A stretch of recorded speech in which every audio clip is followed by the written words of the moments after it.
റജിലുക്കോസ്, അതായത് അദ്ദേഹം BJP-കാരനാണ്, RSS-കാരനാണ്.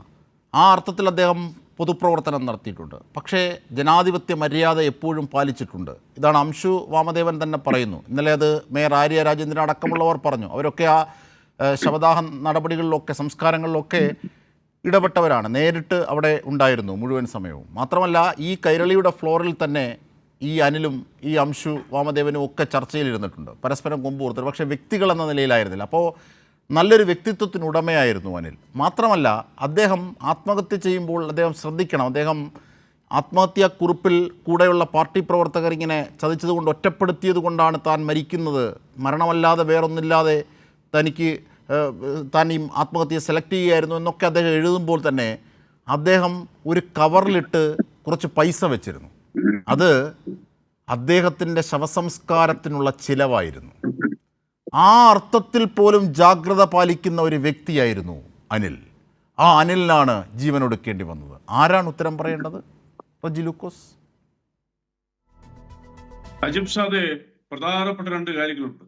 അതിൽ ഒന്നാമത്തെ കാര്യം എന്ന് പറയുന്നത്, രാജീവ് ചന്ദ്രശേഖർ എന്ന് പറഞ്ഞ BJP-യുടെ സംസ്ഥാന പ്രസിഡന്റ്, മുൻ കേന്ദ്രമന്ത്രി, അദ്ദേഹം ഒരു പ്രവർത്തകയെ, ഒരു വനിതാ മാധ്യമ പ്രവർത്തകയെ നീ എവിടെ നിന്നാ മതി എന്ന് ആവർത്തിച്ച് പറഞ്ഞ് അധിക്ഷേപിച്ചത് ഒരുപക്ഷെ കേരള ചരിത്രത്തിൽ ആദ്യത്തെ സംഭവമായിരിക്കും. അങ്ങേയറ്റ സ്ത്രീ വിരുദ്ധതയാണ് ശ്രീ ചന്ദ്രശേഖർ ഇന്ന് ആ മാധ്യമപ്രവർത്തകയോട്, നമ്മുടെ പ്രിയങ്കരിയായ കൈരളിയുടെ വനിതാ മാധ്യമപ്രവർത്തകയോട് കാട്ടിക്കൂട്ടിയത്. അദ്ദേഹത്തിന് സ്വന്തമായ ചാനൽ കേരളത്തിലുണ്ട്, മലയാളത്തിലുണ്ട്, കൂടാതെ കന്നഡയിലുണ്ട്. അദ്ദേഹത്തിന്റെ കീഴിൽ ജോലി ചെയ്യുന്ന ഏതെങ്കിലും മാധ്യമപ്രവർത്തകയോട്, മറ്റേതെങ്കിലും രാഷ്ട്രീയ പാർട്ടികളോട് അവരാരും അങ്ങനെ ഉപയോഗിക്കുന്നില്ല. ചെയ്തിരുന്നുവെങ്കിൽ ഈ രാജീവ് ചന്ദ്രശേഖരന്റെ പ്രതികരണം എന്തായിരിക്കും? ആ മാധ്യമങ്ങൾക്ക് എന്ത് മറുപടി പറയാനുണ്ടാവും? ഇതാണ് ആദ്യത്തെ ചോദ്യം കേരളം ചോദിക്കുന്നത്. ഒരു വനിതാ മാധ്യമപ്രവർത്തകയെ, സ്ത്രീകൾക്ക് പുല്ല് വില പോലും കൽപ്പിക്കുന്നില്ല തങ്ങൾ, ഏത് വൃത്തികെട്ട വാക്ക് ഉപയോഗിക്കുക എന്നുള്ളതിന്റെ രണ്ടാമത്തെ തെളിവാണ് ഈ രാജീവ് ചന്ദ്രശേഖർ നടത്തിയത്. മറ്റൊരു തെളിവ് സുരേഷ് ഗോപി കോഴിക്കോട് മാധ്യമപ്രവർത്തകയോട് കാട്ടിക്കൂട്ടിയ പരാക്രമങ്ങൾ. അത് വലിയ കേസായി. അതിന്റെ അവസാനം എന്താണെന്ന് നമുക്ക് അറിയുന്നില്ല. അപ്പൊ ഈ രാഷ്ട്രീയ പ്രസ്ഥാനത്തെ സംബന്ധിച്ചോളം മാന്യമായി ജീവിക്കുന്ന ഒരു വ്യക്തിക്കും, മാന്യമായ രാഷ്ട്രീയ പ്രവർത്തനം നടത്തുന്ന ഒരു വ്യക്തിക്കും ഈ രാഷ്ട്രീയ പ്രസ്ഥാനത്തിൽ, ഇതിലും കോൺഗ്രസിനും പ്രവർത്തിക്കാൻ പറ്റാത്തൊരു അവസ്ഥയാണ് ഇപ്പൊ കേരളത്തിൽ. അവർ ജീവനൊടുക്കേണ്ടി വരും. തിരുമല അനിലിനെ കുറിച്ച് പറയുകയാണെന്നുണ്ടെങ്കിൽ, എനിക്ക് അദ്ദേഹത്തെ വ്യക്തിപരമാണെന്ന് അറിയത്തില്ല, ഞാൻ മനസ്സിലാക്കിയെടുത്ത ആളൊരു ജെന്റിൽമാൻ രാഷ്ട്രീയക്കാരനാണ്. രാഷ്ട്രീയം എന്തുവാട്ടെ, അദ്ദേഹം ജീവനൊടുക്കേണ്ട കാരണം എന്താണ്? അത് കേരളം ചർച്ച ചെയ്യണ്ടേ? ഈ 11 കോടി രൂപ ആസ്തിയുള്ള സഹകരണ ബാങ്കിന്റെ നേതൃത്വത്തിലിരിക്കുന്ന ആ വ്യക്തി ഈ BJP-യുടെ സമുന്നത നേതാക്കന്മാർ റെക്കമെൻഡേഷന് 35 ലക്ഷം രൂപ വെച്ച് പലർക്കും വായ്പ കൊടുത്തു 1 രൂപ പോലും അടയ്ക്കാതെയുള്ള ബാധ്യത ആ പാവ മനുഷ്യന് തലയ്ക്ക് വന്നു. അദ്ദേഹം 2 ദിവസം മുമ്പ് ഇപ്പോൾ വനിതാ മാധ്യമ പ്രവർത്തകയെ സ്ത്രീ അധിക്ഷേപം നടത്തി രാജീവ് ചന്ദ്രശേഖരന്റെ പക്കലെത്തി അദ്ദേഹം തന്റെ വേദനകൾ പങ്കുവച്ചു. ഒരു തരത്തിലും ഒരു സഹായ വസ്തു നീട്ടാതെ നിഷ്കരണം ഇറക്കി കൊണ്ടു രാജീവ് ചന്ദ്രശേഖരന് നമ്മുടെ മുമ്പിൽ വാർത്തകളെല്ലാം ഉണ്ട്. അങ്ങനെ ഒരു സഹായം അല്ലെങ്കിൽ ഒരു സാന്ത്വനം നൽകിയിരുന്നെങ്കിൽ 2 പെൺകുഞ്ഞുങ്ങളുടെ പിതാവായ ആ അനിൽ ആത്മഹത്യ ചെയ്യാതെ ഇരുന്ന് അദ്ദേഹം ജീവിച്ചിരുന്നേനെ. അപ്പൊ കുറ്റകരമായ കുറ്റകൃത്യമാണ് ഈ രാജീവ് ചന്ദ്രശേഖർ എന്ന് പറയുന്ന BJP-യുടെ സംസ്ഥാന പ്രസിഡന്റ് രണ്ടാമതായിട്ട് ചെയ്തിരിക്കുന്നത്. ഇതല്ലേ വസ്തുത എന്ന് പറയുന്നത്? എങ്ങനെയാ രാഷ്ട്രീയ പ്രസ്ഥാനത്തിൽ ഒരാൾക്ക് പ്രവർത്തിക്കാൻ പറ്റും?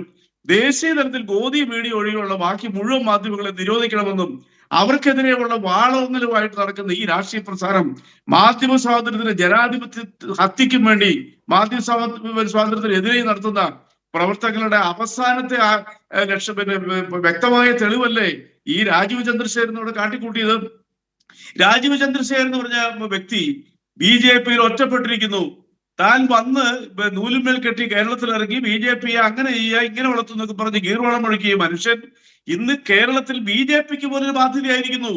അദ്ദേഹത്തിന്റെ കീഴിൽ BJP പ്രവർത്തകർ, സമുന്നതമായ പദവികളെ അലങ്കരിക്കുന്ന ജനകീയ അടുത്തുള്ള പ്രവർത്തകർ ആത്മഹത്യ ചെയ്യേണ്ടി വന്നു.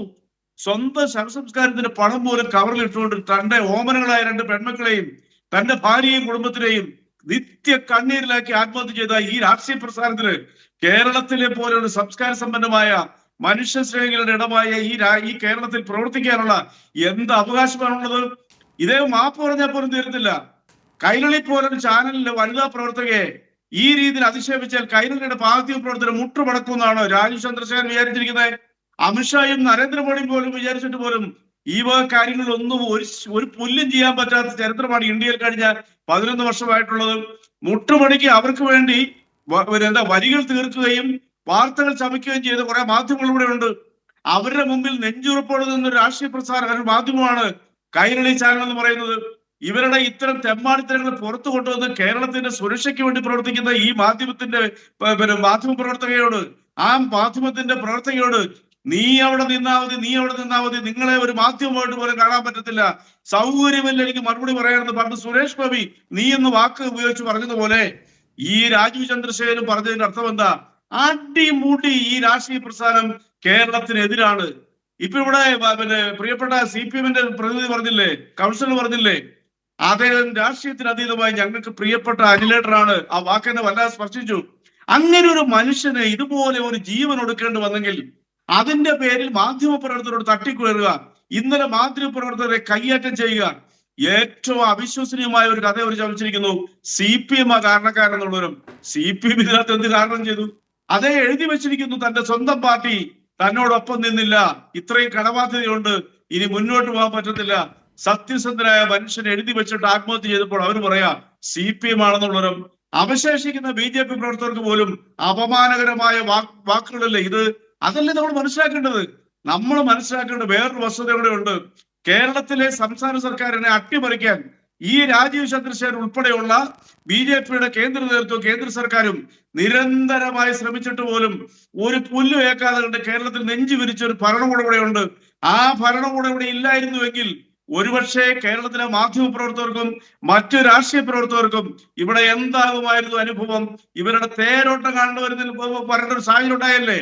അപ്പൊ കേരളം എന്ന് പറഞ്ഞ സംസ്ഥാനത്തെ പൊതുജനം, കേരളത്തിന്റെ പൊതുബോധം ഇടതുപക്ഷത്തോടൊപ്പം ചേർന്ന് ഈ മനുഷ്യഹീനരായിട്ടുള്ളവരെ എതിർക്കുന്നതിന്റെ റിസൾട്ട് അല്ലേ നമ്മളിവിടെ നെഞ്ചുയർത്തി നിൽക്കുന്നത്? അതാണ് നമ്മൾ മനസ്സിലാക്കേണ്ടത്. ഇവരുടെ മനസ്സിലിപ്പ് നമുക്ക് വളരെ വ്യക്തമായില്ലേ? അത് ഏതെല്ലാം രീതിയിലുള്ള ശരീരഭാഷയാണെന്ന് പ്രകടിപ്പിച്ചത്? എന്തിനാണ് അങ്ങനെ പ്രകടിപ്പിച്ചത്? തന്റെ മുമ്പിൽ അഭയം തേടി നീതിമാനായ ഒരു കൗൺസിലർ വരുമ്പോൾ ഒരു തെല്ലും ആശ്വാസവാക്ക് പറയാതെ കണ്ട് അദ്ദേഹം മടങ്ങിപ്പോയി ആത്മഹത്യ ചെയ്തതിന്റെ കുറ്റവാദി മനുഷ്യരുണ്ടെങ്കിൽ ഇന്ന് അദ്ദേഹം ഈ രീതിയിൽ പ്രതികരിക്കുമോ? അപ്പൊ ഒരു കാര്യം മനസ്സിലായി, ഈ കോൺഗ്രസ് എന്ന രാഷ്ട്രീയ പ്രസ്ഥാനവും ഇവരും തമ്മിൽ എന്താ വ്യത്യാസമുള്ളത്? കോൺഗ്രസിൽ നിന്ന് ആര് പ്രവർത്തിച്ചാലും ഒരു ആത്മഹത്യ ചെയ്യണം. വയനാട്ടിൽ 4 പേര് കഴിഞ്ഞ 5 മാസത്തിനുള്ളിൽ ആത്മഹത്യ ചെയ്തു. പ്രിയങ്ക ഗാന്ധി കഴിഞ്ഞ 2-3 ദിവസമായിട്ട് ഏതാണ്ട് 4 ദിവസമായിട്ട് വയനാട്ടിലുണ്ട്. കഴിഞ്ഞ 2 ദിവസം ഞാൻ വയനാട്ടിലുണ്ടായിരുന്നു. പ്രിയങ്ക ഗാന്ധി അവിടെ വന്ന ഒരു ലക്ഷണം പോലും ഇല്ല. ആൾക്കൂട്ടമില്ലാത്ത സദസ്സിനെയാണ് അഭിമുഖീകരിക്കുന്നത്. അതുപോലെ തന്നെയല്ലേ BJP-യും? ഇവർ തമ്മിൽ എന്ത് വ്യത്യാസമുള്ളത്? മനുഷ്യനോട് സമീപനത്തിൽ അഹിംസാതെ, അതാണ് നമ്മൾ ചോദ്യം ചെയ്യേണ്ടത് ഇവിടെ. നാളത്തെ രാഷ്ട്രീയത്തിൽ ഈ പറയുന്ന BJP-ക്കും കോൺഗ്രസിനും കേരളത്തിൽ എന്ത് പ്രസക്തിയാ? ഇവരെ പോലെയുള്ളവരെ കേരളത്തിലെ ജനങ്ങൾ വോട്ട് ചെയ്താൽ കേരളത്തിലെ ജനങ്ങൾ നാളെ നേരിടേണ്ടി വരുന്നത് കൂട്ട ആത്മഹത്യയല്ലേ? സ്വന്തം പാർട്ടിയുടെ സമന്നതനായ ഒരു പദവി വലിക്കുന്ന ഒരു മനുഷ്യനെ പോലും ചേർത്ത് പിടിക്കാൻ കഴിയാതെ കണ്ട് മാധ്യമ പ്രവർത്തകരുടെ മുകളിൽ നീ എന്നൊക്കെ വിളിച്ച് അധിക്ഷേപിക്കുന്ന ഈ രാഷ്ട്രീയ പ്രസ്ഥാനത്തിന്റെ നേതൃത്വം ഇന്ന് കേരളത്തിൽ തീരാ കളങ്കമായിരിക്കുന്നു. അതല്ലേ വസ്തുത എന്ന് പറയുന്നത്? നമ്മളെന്തോട് ഒരു ഒറ്റ കാര്യം പറഞ്ഞിട്ട് ഞാൻ ആദ്യമായിട്ട് അവസാനിപ്പിക്കാം. അജിംഷാദെ കൈരളി ചാനലിനെ വരട്ടാൻ തുടങ്ങി ഇപ്പോഴൊന്നും അല്ല. കൈരളി ചാനലാണെങ്കിലും മറുപടിയില്ല എന്ന് പറഞ്ഞ വേറെ ചില നേതാക്കന്മാരുടെ ഉണ്ട്. VD സതീശൻ ആക്ഷേപിച്ചിട്ടുണ്ട്. VD സതീശൻ കൽപ്പറ്റയിൽ DCC ഓഫീസിൽ പത്രസമ്മേളനം നടത്തുമ്പോൾ കൈരളിയുടെ പ്രവർത്തകനെ വിളിച്ചിട്ട് മര്യാദയ്ക്കിരുന്നുള്ള അല്ലെങ്കിൽ പുറത്താക്കുമെന്ന് പറഞ്ഞു. ഇന്ന് ആ VD സതീശന്റെ അവസ്ഥ എന്താണ്? ഇന്ന് ആ VD സതീശൻ അതേ പാർട്ടിയുടെ പ്രവർത്തകരാൽ മര്യാദയ്ക്കിരുന്നില്ലെങ്കിൽ ഞങ്ങൾ പലതും ചെയ്യുന്ന അസഭ്യ വർഗങ്ങൾ വർഷങ്ങൾ കൊണ്ട് അദ്ദേഹത്തിന് മൂടുമല്ലേ? അതാണ് കാവ്യനീതി. ഏതെങ്കിലും ഇടതുപക്ഷ നേതാവിന് അങ്ങനെ ഒരു ഗതികേട് ഉണ്ടായിട്ടുണ്ടോ? കാരണം എന്തുകൊണ്ടാ? ഇടതുപക്ഷ പ്രവർത്തകരും ഇടതുപക്ഷ നേതാക്കന്മാരും സഭ്യതയുടെ അതിർവരമ്പുകൾ ലംഘിക്കാതെ മാന്യമായിട്ടാണ് മാധ്യമപ്രവർത്തകരോട് സംവാദിക്കുന്നത്, ജനങ്ങളോട് സംവാദിക്കുന്നത്. കൈരളി ചാനലിന്റെ ഫ്ലിപ്പറിന് മുമ്പിൽ വാക്കുകൾ ഉറപ്പിടുന്നത്. അതാണ് നമ്മൾ മനസ്സിലാക്കേണ്ടത്. ഇനി ഇവർക്കൊന്നും കേരളത്തിൽ ഒരു സ്ഥാനവും ഇല്ലെന്നുള്ളതാണ് എനിക്ക് ആദ്യത്തെ ഘട്ടത്തിൽ പറയാനുള്ളത്. തീർച്ചയായും.